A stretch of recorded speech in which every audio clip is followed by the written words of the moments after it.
What's going on, people? Welcome back to my YouTube channel and welcome to another video. I hope you guys are doing well today.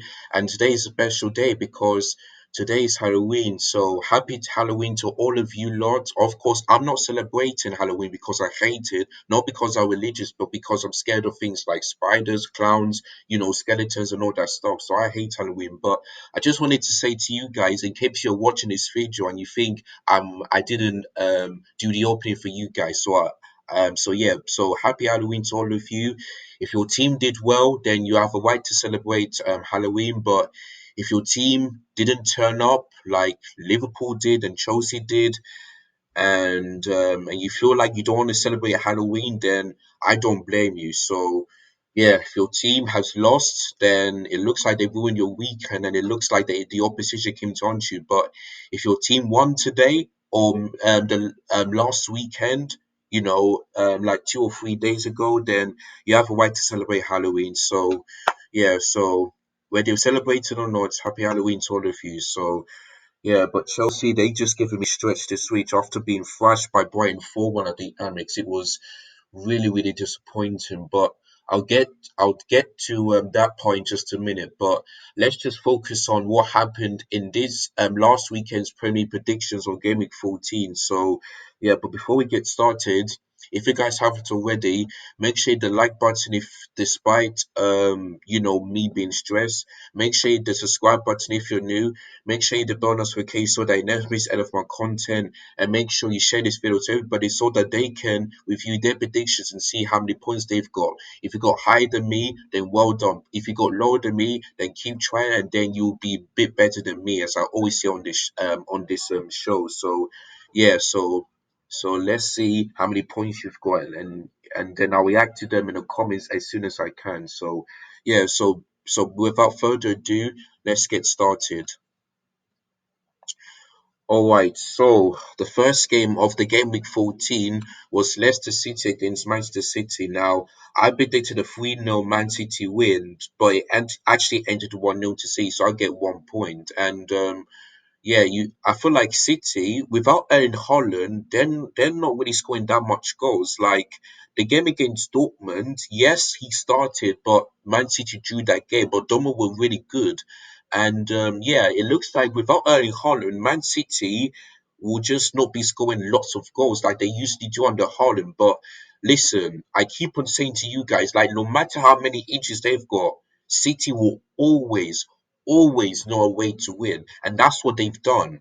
And there's one person who can help them win the game, and that is the best midfielder so far, and that is Kevin De Bruyne. Yeah, Kevin De Bruyne. His only goal took Man City at the top of the table because Arsenal game was on a Sunday while their game was on a Saturday. So yeah, they took them back in the top of the table. So yeah, in the first half, Man City had loads of choices. They really dominate Leicester City, but like I said, without Erling Haaland, they're not really scoring that much goals. So yeah, his team and Pep Guardiola will be really disappointed that they could have got this game to bed in the first half, but. Yeah, Leicester City defended really well. Danny Ward made some big saves, but they were scared of Man City in the first half. In the second half, Leicester City was so unlucky here not to get like a point because they had so many chances, the likes of Harvey Barnes, Jamie Vardy, James Maddison, and all that stuff. But they have to fake Ederson because his big save just kept Man City in the game and got them the 3 points. So yeah, so you have to say that if this game was a draw, then it would have been fair because Man City were the better side in the first half. The second half, Leicester City got was a bit better than the first half, but they just couldn't manage to score. So yeah, if Leicester City would have scored, a draw would have been fair. But yeah, like I said, I just knew Man City would win the game, but I went for 3-0 instead of 1-0, so that's why they get 1 point. So yeah, so if Leicester continue to play like that, maybe just maybe they'll be out of the relegation zone. So yeah, so Brendan Rodgers is still in big trouble. But over the last couple of games, his team looked a bit better. So let's hope he can keep this up. So yeah, so 3-0 to Man City was my prediction, but I only but it actually ended at 1-0. So yeah, so I only get 1 point for that one. All right, the next game, which I really didn't expect to be loss of goals, is Bournemouth against Tottenham Hotspur. Now, of course, my prediction was 2-0 Bournemouth, but 2-0 Tottenham, but it actually ended at 3-2, so I only get 1 point. And sorry, guys, let me just scroll through. No, yeah, that's it. So, yeah, mm, sorry. So Tottenham were 2-0 down. After 4 minutes into the second half because Kiefer Moore scored two goals and both were absolutely brilliant. Both Bournemouth goals was absolutely superb. And yeah, Tottenham's defense looked really, really poor, and the Conte system is looking like it's not starting to work because it didn't work against Manchester United and it didn't work against Newcastle. So when I saw that Bournemouth were 2-0 up, I was thinking to myself, it looks like Tottenham could bottle it, you know. They really could bottle it, but guess what? They didn't because Wayne Sessegnon scored in the 57th minute, and we all thought that could Tottenham manage to get a comeback? We shall wait and see. So when I saw that, I was like, interesting. This could be very interesting. And then when Ben Davies scored in the 75th minute, I was like, boy, like could Tottenham really get a comeback, you know? Because there's a lot of minutes to go. Could Tottenham really get a comeback? And that was a corner that both didn't do well defensively. That was the first corner they conceded in that game. And then why Rodrigo Bentancur, again, another corner that Bournemouth didn't do well defensively, scored in the 91st minute to make it 3-2. And I was thinking to myself, yeah, Tottenham were 2-0 down, but they've won 3-2. Why is it that they can make a comeback if they're 2-0 down, but Chelsea can't? Because imagine, yeah, if Chelsea were 2-0 down against Bournemouth, do I really think we're going to make a comeback? No. Because, like I said, when is the last time that Chelsea ever been, let's say, 1-0, 2-0 down and gone to win the game? When? Tell me when. The Tottenham did the exact same thing against Manchester City. The exact same thing. They were 2-1 down, but Harry Kane scored a late winner to make it 3-2. So it looks like, and the same thing is for Leicester City. They were 2-0 down, but Stephen Bergwijn scored to make it 3-2. So why is it that Tottenham always can make really good comebacks, but Chelsea can't? It just doesn't make any sense. It really don't. So I really hope, yeah, I really hope that Chelsea can fix this. Like if they're 1-0 down, just try and win the game. I want Chelsea to win the game. But do I see that happening? No, because there's some players that just simply cannot do that. Simply cannot do that. They cannot do what Tottenham do and what Man City did against Crystal Palace. Because remember, because Crystal Palace were 2-0 up at half time, or it could have been 3-0. But Man City scored 4 goals in the second half to make it 4-3. So they can do it. Why can't we? It's just so embarrassing, man. So embarrassing. And if you look at the table, yeah, Tottenham are in the top four, and now we are 5 points. 5 points behind Tottenham. Like, could you imagine, man? Could you? It's been shocking, man. Absolutely shocking. But yeah, Tottenham deserved it. Of course, the fans will be happy, but at least they got the win. That's all that matters. So yeah. So 3-2 was the actual result. So I only got 1 point because I went for a Tottenham win of 2-0. So yeah, that's basically it. But congratulations to Tottenham. Unlucky for Bournemouth, but yeah, you have to give Tottenham credit because they made a really good comeback. They really did. Yeah, that's basically it. So now moving on into Brentford against Wolves. Now, my prediction was 2-0 Wolves because after that huge loss and the disappointed against Leicester City, I just thought that, yeah, you know what, since Brentford played really good at home, that my prediction was 2-0. But you know what, yeah, both Brentford and Wolves' goals was absolutely superb. Ben Mead's goal, I have to tell you, that was acrobatic and that was really, really good for Ben Mead. You know, and then when I saw that Brentford 1-0 up, I just knew that Wolves would not get a good result because, like I said, Brentford played really good at home. But then Ruben Neves, you know, a guy who can never ever stop long range goals, scores another one from outside of the box to make it 1-1. I was like, whoa, Ruben Neves scored. Wolves 1-1. I was like, nah, you know what? There's plenty of time for Brentford to score, but yeah, Brentford had more chances, but it just really couldn't find that ending product. They just really couldn't. So yeah, disappointed for Brentford, but after that humiliating defeat against Aston Villa last weekend, at least they didn't lose this game.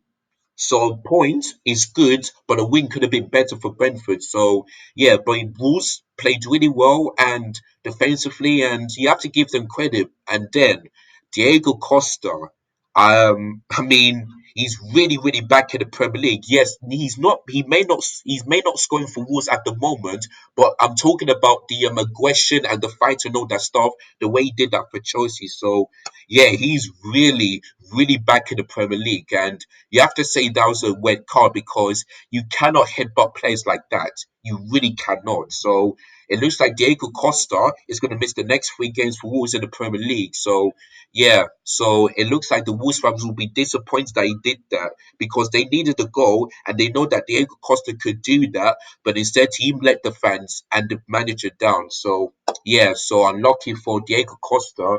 But let's see how Wolves can handle the next game without him. You know what I mean? So yeah, it is what it is. So that's how that game went. 1-1, so I got 0 points because I would have thought that Brentford got the win, but it actually ended at 1-1. So yeah, Brentford, are they starting to decline a bit?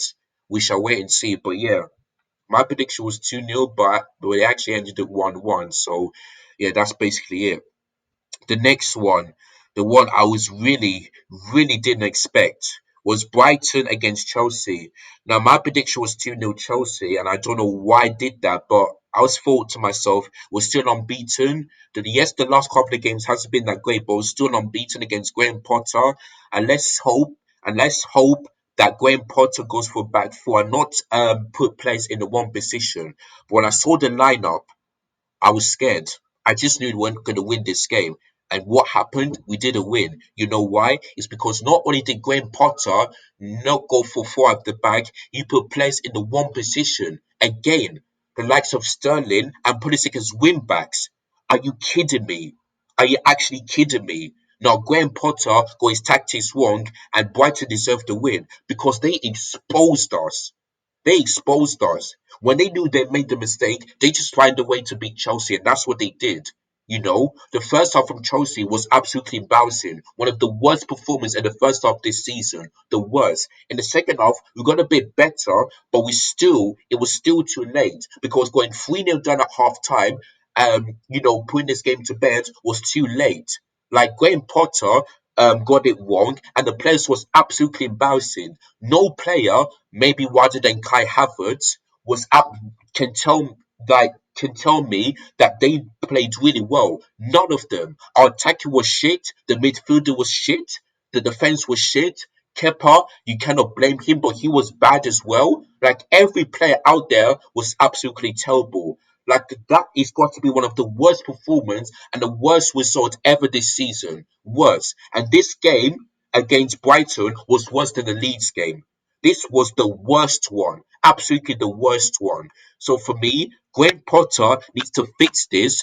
Do not put Sterling and Pulisic as wing backs anymore because it simply doesn't work. It will not work. Yes, it worked in the Champions League because we faced RB Salzburg, but it will not work in the Premier League. And I think he needs to change his tactics when we face Arsenal. Because if we put a back three yet again, I know we ain't going to win this game. So Graham Potter got it completely wrong. And the players was terrible. All of them.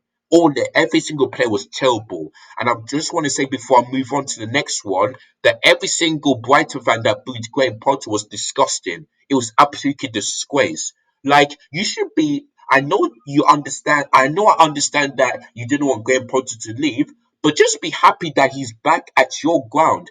Give him an applause rather than booing him because it simply doesn't make any sense. And to every single plan that left early, I don't know who they were. You should be ashamed of yourself. Shamed of yourself. Like if your team is losing, then don't leave early.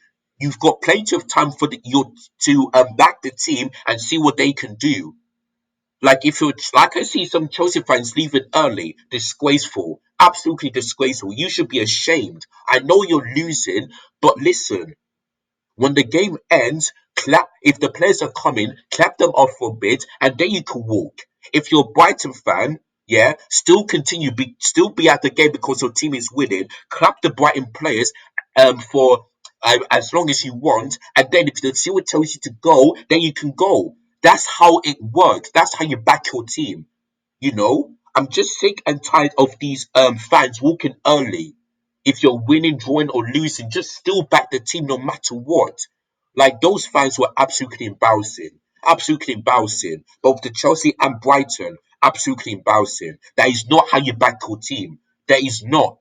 Yeah, still be at the ground until the final whistle goes and until you clap the players, then you can go. That's how you back the team. So it was so embarrassing from both fans, both Brighton and Chelsea fans. So embarrassing. But yeah, humiliating at the Amex. Yeah, didn't expect that to happen. So yeah, 0 points for me on that one since I predicted the Chelsea win. Right, the next one, Crystal Palace against Southampton. Now the result ended at 1-0, and I predicted 2-1, so I only got 1 point. So yeah, you have to say the first half, Crystal Palace was all over Southampton. They had chances like the likes of Eze, Wolfenstein, and all that stuff, but Usain and what the Usain and one goal was absolutely brilliant. They started on the counter attack. Wolfenstein passed it to Eze. Eze fed the ball to Usain and Edward scored. And that's his first goal since I think he scored against Tottenham last season. I can't remember, but yeah, that's his first goal, and it was a brilliant goal. So yeah, the first half, Crystal Palace were really good. The second half, Southampton were the much better side. They really had chances to either draw or perhaps win the game. But they have to thank Guaita for making a save because Crystal Palace defense was making a huge mistake. But like I said, they have to thank Guaita and the post for saving them because if it wasn't for that, Southampton could have won the game. So Crystal Palace was so lucky, yeah, so lucky that in the second half that they didn't manage to concede 2 goals. Maybe 1 or 2 goals. So yeah, but I know that Crystal Palace will win because they do well at home, but away from home they are terrible, absolutely terrible. So yeah, 2-1 to Palace was my prediction. So I only get 1 point because the result actually ended at 1-0 to them. So yeah. So if that game ended in a draw, they could be fair because Crystal Palace was good in the first half and then Southampton was good in the second half. So points would have been fair for both teams, to be honest with you. So yeah, but I knew that Crystal Palace would win, so that's why I went for 2-1. So I only get 1 point. The next one, wow, wow, wow, Newcastle against Aston Villa, and just like Aston Villa put 4 past Brentford, it's like a reverse. Newcastle put 4 past Aston Villa. I have to tell you, Newcastle really deserved that win. They really did because they just annihilated and destroyed Aston Villa in both the first half and the second half. When I watched the highlights here, I can't remember. I don't think I can remember if Aston Villa had any of those chances. Let me just have a look. Let me just have a look very, very quickly. Do, do, do, do, do. Let's see. Live statistics, yes. Like, yeah. I mean, Crystal Palace. Sorry, Aston Villa only had 3 shots in the game and no shots on target. Whereas for Newcastle, they had 20 shots and 7 on target. And like I said, they dominated Aston Villa in both the first half and the second half. So you have to say Newcastle, Newcastle deserved that win. They were absolutely brilliant. If you look at the goals here, the likes of Callum Wilson scored, and all of the goals were in the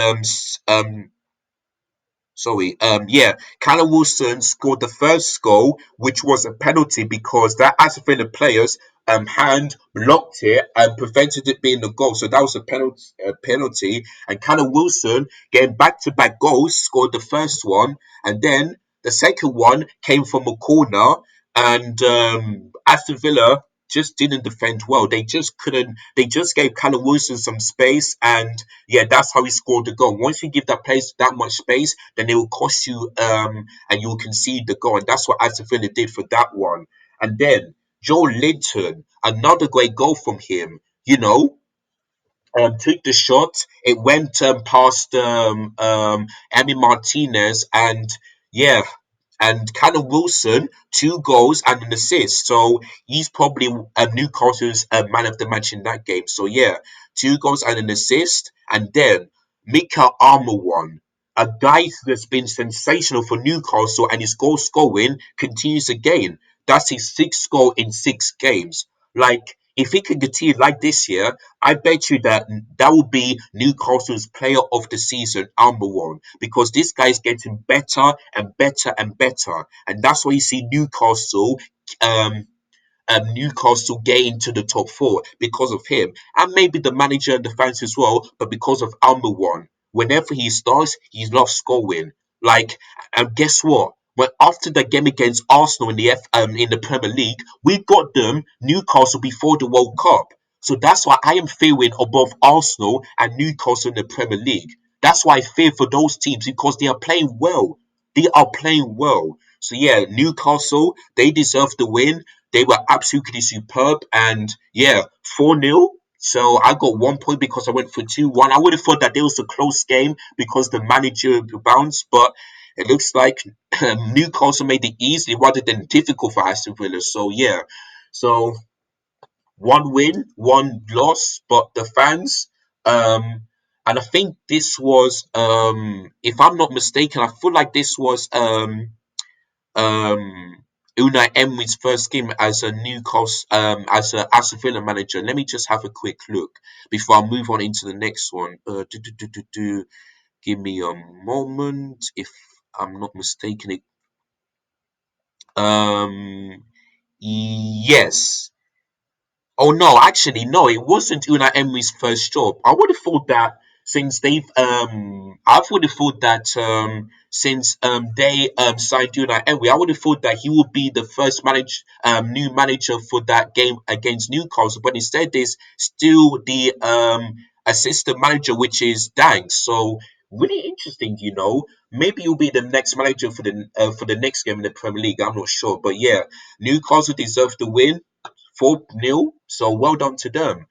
Right, the next one, Fulham against Everton. Now I'm not going to talk about this too much because it actually ended in a 0-0. So yeah, so I'll got 0 points for that one. You have to say that that game was fair because both teams had equal amount of chances. Fulham had their chance, but some of them were shared the goalkeeper, Jordan Pickford, and some of them were brilliant saves from Jordan Pickford as well. Everton, they had chance, hit the post, straight at Bern Leno, also making big saves. So you have to say a draw. It's a fair result, and both teams deserve a clean sheet. And yeah, but the one question I want to ask is that does Alexander Mitrovic deserve to be sent off because he didn't get the ball and he stamped on that Everton player which I cannot pronounce and I cannot remember as well. So do you think that Alexander Mitrovic deserves to be sent off? Let me know in the comments down below. So yeah, so I'm not going to talk about this too much because it ended in 0-0, no goals. A draw is a fair result and a clean sheet for both teams is probably fair. So I got 0 points because I went for the win. So 0 points for me on that one. This one, oh my God, Liverpool. Jesus Christ. Like the next game for Liverpool, I don't think I'm gonna predict a Liverpool win at all. I really don't think so because every time I did to predict a Liverpool win, it just it just got me thinking I'm not gonna predict a Liverpool win again. Because once again, just like in the Aston Villa Nottingham Forest game when they've lost a team in the bottom, they did the exact same thing against Leeds United at home, who were in the bottom 3. And I forgot to say this as well. Trevor Chalobah's unbeaten one comes to an end because he started the game and he lost, and he also scored an own goal, so he had a really poor game. And now it's Virgil van Dijk's turn. He started the game, never lost at Anfield, but Leeds United decided to not only end Virgil van Dijk's unbeaten one, but to also end Anfield's 29 unbeaten one. So yeah, it's back to life, back to reality for Liverpool. So yeah, and I knew that Liverpool would lose because Joe Gomez, what were you thinking? What were you thinking? Was you watching the Chelsea game early on when we did that mistake? Joe Gomez was absolutely shocking, you know. But then and then when Mo Salah scored to make it 1-1, could the big question is, could Liverpool win this game? Even though John Gomez made the mistake, the answer was no, because Somerville on his 21st birthday scored in the 89th minute to make it 2-1, and that was Leeds United's first win under Liverpool and under Anfield since I don't know how many years ago, but yeah, Leeds United deserved to win because they weren't scared of Liverpool. They really weren't. And if they lost, Jesse March will be some serious pressure. But they performed the last couple of games. Yes, they've lost, but they have been performing really well. So if Jesse March needs to make Leeds United stay out of the relegation zone, he needs to make sure that he gets his team doing what he did against Arsenal, maybe Fulham and Liverpool, and get a really good result if he doesn't want to be under some serious pressure. So yeah, Leeds United, they played really good and they deserve the win. For Liverpool, I don't know how long is it going to take for them to realize that they need to sign some players in January. They need to find out what system fits them and how they can win the game. Because right now they're in ninth place, and Brighton, since they beat Chelsea, are now 2 points ahead of Liverpool. So yeah, I did tell you guys that Liverpool struggle, and people thought I was wrong. Look at that. If you look at the table, they're in ninth. They're in ninth. The title, no. The top four is looking like possibility, but the season hasn't been over yet, so we're gonna have to wait and see. But Liverpool, they need to fix up, otherwise they're in serious trouble if they don't make it to the top four. And Jurgen Klopp could be sacked for that one. So Liverpool need to fix up because this is simply embarrassing. So yeah, the next game for Liverpool, not going to predict to win at all. So yeah, well done to Leeds United. For Liverpool, they deserve the L, to be honest with you. That's basically it. Right, moving on into the next game, Arsenal against Nottingham Forest. Now, I did say the last game that I don't think Arsenal will lose against Nottingham Forest. The reason why Nottingham Forest beat Liverpool is because they're struggling this season, like I predict they would do. But for Arsenal, they're doing well. Even though the last couple of games, the likes of PSG, they lost, drawn against Southampton, I knew they'll win that game because Arsenal are simply sensational. They're like, I still don't think they'll win a title, but if they can do it, then boy, what an absolute achievement. What an absolute turnaround from last season, if you know what I mean. And there were some really great goals. So Thomas Partey's goal, like he did against Spurs at home, was the exact same one. Took a shot, long ways outside the box, and women went in. So that was brilliant. And Reece Nelson, came off the bench against Saka, who got an injury, and he scored 2 goals and 1 assist in his first appearance. So that's absolutely brilliant. Of course, Odegaard took the shot inside of the box. Gabriel Martinelli is back to scoring form after he wasn't the last couple of games. So yeah. Also, are simply sensational, and we seriously have to, and we need to take them seriously. We cannot laugh about them. We cannot we need to take Arsenal seriously. And that's what I've been telling you guys before the season starts. I said Arsenal will be finishing in the top four. I don't think they'll win the title, but I think they'll do well this season. And people thought I was saying that because you want Chelsea to fail. Look at this. Chelsea are in sixth place. Yeah. Arsenal are on top. So what do you expect me to do? Do you expect me to say, oh, I don't think Arsenal will finish in the top four? Do you think I'm gonna say that? No, as a Chelsea fan, I have to applaud Arsenal because they had a really good transfer window. They did well in pre-season and they're doing well this season. Um, you know, top of the league and top of the Europa League. That's absolutely brilliant from them. So this is why I need to tell you guys this one more time. be scared of Arsenal because they would know how to defeat teams. And that's why I'm going to be scared next Sunday when we face them at Stamford Bridge. Because, like I said, they're playing well and we're not. So I'm not going to even be confident in that game. Obviously, I'll be talking about that later on this week, but I'm not confident in the Arsenal game at all. At all. Because the way I see Chelsea play against Brighton, no, man. Unless Graham Potter can change the tactics, fine. But if he still goes three at the back, we're not going to win at all. At all. So, yeah, that's basically it. So, yeah, I went for an Arsenal win of 2-0. Obviously, I went for 5-0. So, yeah. So, I knew Nottingham Forest will struggle in that game. So, yeah, so bad luck for them. For Arsenal, simply sensational.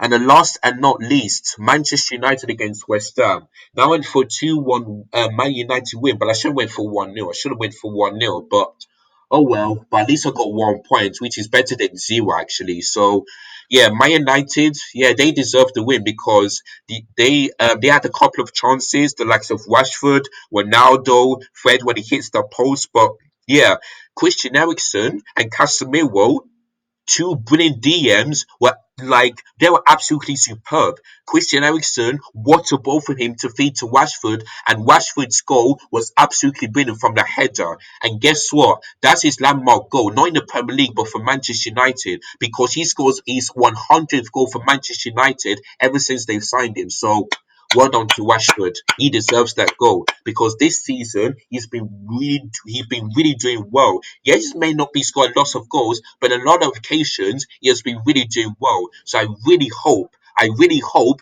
that Gareth Southgate picks him from the World Cup. Yeah, I really hope he does that. So well done to Rashford. In the second half, in the closing stages of the game, West Ham did have chances, but David De Gea. What a save from Declan Rice and Kurt Zuma. Maybe the Kurt Zuma one, but both these saves was absolutely superb. And I'm pretty surprised he's not been chosen for the Spain World Cup. It's really interesting because the last three games he's making brilliant saves. He hasn't been losing. Well, maybe against Manchester United, but sorry, Manchester City, but they're still unbeaten. So you want your keeper to do well for Spain, and I'm really surprised they haven't chosen him as the goalkeeper. So yeah, but maybe David De Gea will get picked for the Euros or wherever the next international break happens. So yeah, but David De Gea deserved to keep a clean sheet. He has been brilliant. Lissandro Martinez and the Lutz once again has been superb. So yeah, Man United deserved the win. They deserved the clean sheet, and yeah, they got the 3 points. So that's basically it. So West Ham. They've won their game against Bournemouth, but I knew that this would be difficult for them. So that's why I went for Manchester United win, but only 2-1, so only get 1 point. And overall, I've got 6 points. So yeah, at least that is better than last time, but it still hasn't beat my great point, which is 10. So hopefully the next game I'll at least get more than 10 points because that's my aim for this prediction. So yeah, so that's it, guys. Oh, yeah, that is it, guys. That is the end of this Premier Predictions match review. So thank you guys so much for watching. Don't forget if you are new, hit the subscribe button below. Smash a like if you enjoyed this video. Make sure you click the share button and make sure you hit the bell notification so that you never miss any of our YouTube content. So once again, happy Halloween to all of you. I hope you have a great day today, this special day, and I'll see you guys later for the next video. It could be for the match preview or it could be the next Premier prediction. I'll let you guys know. But thank you guys so much for watching. Look after yourselves, take care, and peace.